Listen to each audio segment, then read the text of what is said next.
Apa yang harus kita lakukan setelah kita mendapatkan koin dari airdrop itu? Kira-kira. Oke. Jadi di airdrop itu kadang kita dapat koinnya yang belum listing bro di exchange ya. Karena proyek-proyeknya itu biasanya proyek early, jadi proyek yang baru dibangun.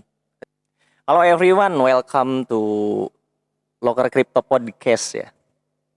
Jadi kita sekarang di sini mau ngapain nih Bang? Nah, di sini gue bakal bikin sebuah podcast, mini podcast buat jawab pertanyaan teman-teman yang ada di TikTok, di IG ya, tentang seputar tentang kripto dan airdrop lah gitu, Nah, dan job-job di kripto top. ya kayak. Oke. Jadi ini konten pertama dalam bahasa Indonesia karena kemarin gue udah pernah buat dan itu bahasa Sunda. Nah, karena universal orang-orangnya bertanya banyak tentang airdrop, jadi gue bikin konten kayak gini. Ya. Ngomong-ngomong ini airdrop apakah eh, mungkin bisa jadi dijadikan buat pekerjaan? Oke, iya.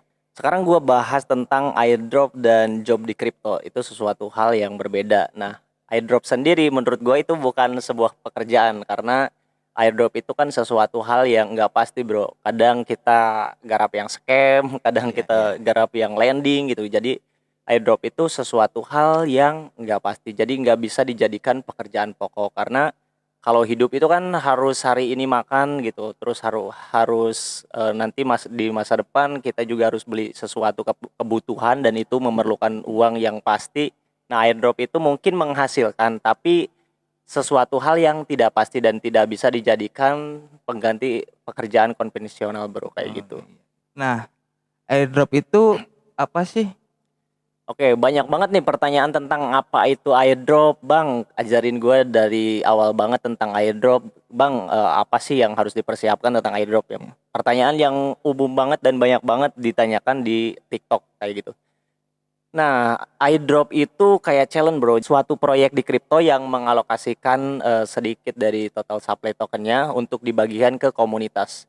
Dan orang-orang yang mendapatkan airdrop itu orang-orang yang udah menyelesaikan tantangan itu, challenge itu. Jadi kita kalau garap airdrop itu kan suka ada kayak follow Twitter, terus di Telegram harus join channelnya dan banyak lagi kayak Jellytex, terus Gleam dan kayak gitu harus diselesaikan semua. Nah kalau udah menyelesaikan tantangan itu nanti kita bakal dapat rewardnya kayak gitu bro. Airdrop sendiri itu apakah kita harus bayar atau gratis mungkin? Oke, kalau ngebahas tentang airdrop bayar atau enggak itu tergantung dari jenis airdrop, bro. Jadi airdrop itu banyak jenisnya.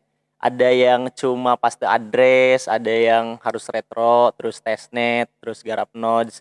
Itu banyak. Nah, kalau yang gratis-gratis juga banyak kayak tinggal menyelesaikan tantangan-tantangan follow akun lah, terus bikin paste address dan lain sebagainya kayak bikin akun kayak gitulah. Nah, kalau yang ngemodal itu namanya retro drop. Kalau retro drop itu kita harus trial fitur gitu. Kita harus mencoba semua fitur di proyek kripto itu. Berarti harus Jadi itu membayar ya? ya, jadi itu harus ngemodal dan itu main di mainnet. Jadi emang benar-benar harus dicobain fitur yang ada di proyek itu. Nanti kita sebagai syarat dari eligible proyek itu gitu. Nanti kita dapat airdropnya dari itu ngemodal boy. Apa yang harus kita lakukan setelah kita mendapatkan koin dari airdrop itu? Kira-kira. Oke. Jadi di airdrop itu kadang kita dapat koinnya yang belum listing bro di exchange ya. Karena proyek-proyeknya itu biasanya proyek early jadi proyek yang baru dibangun. Kecuali kalau kita ikut airdrop yang emang udah listing di DEX ataupun di exchange mungkin langsung kita bisa jual. Tapi ada beberapa proyek kripto yang ngadain airdrop dan proyek tersebut itu baru mau bikin gitu. Kalau kayak gitu berarti kita tinggal tunggu si developernya itu nonce dan naruh liquidity full di tokennya gitu. Baru kita bisa jual dan kita juga itu jualnya biasanya nggak langsung ke exchange, biasanya di DEX dulu ataupun di ya swap dulu lah di DEX gitu. Nah, baru kita bisa jual. Dan itu tergantung dari di ekosistem mana dia berkembang atau dia buat gitu. Kalau di BNB berarti kita harus punya BNB untuk gas fee-nya. Jadi untuk menjualnya itu ada kayak biaya adminnya ya, kayak gitu. Berarti kita harus siapin itu gas fee-nya tergantung dari di mana proyek itu dibuat, bro. Bagaimana cara membedakan project yang bagus dan enggaknya itu?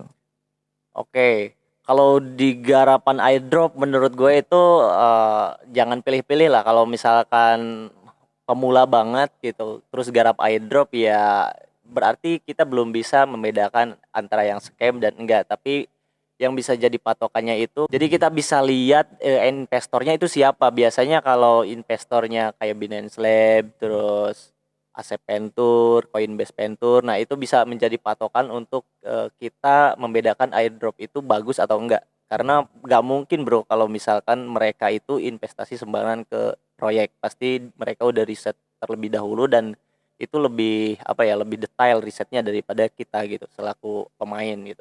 Berarti kita bisa lihat di websitenya ya mungkin. Nah, ya, kita bisa lihat websitenya, nanti kita lihat dari white paper bisa, terus developernya doxed enggak, terus ya itu investornya itu siapa gitu, dan itu mempengaruhi banget tuh. Kalau investor itu kan pasti nggak sembarangan orang-orang itu investasi ke sebuah proyek kripto gitu. Jadi kalau kita mengikuti Binance Lab atau Coinbase mungkin itu bisa jadi patokan bro.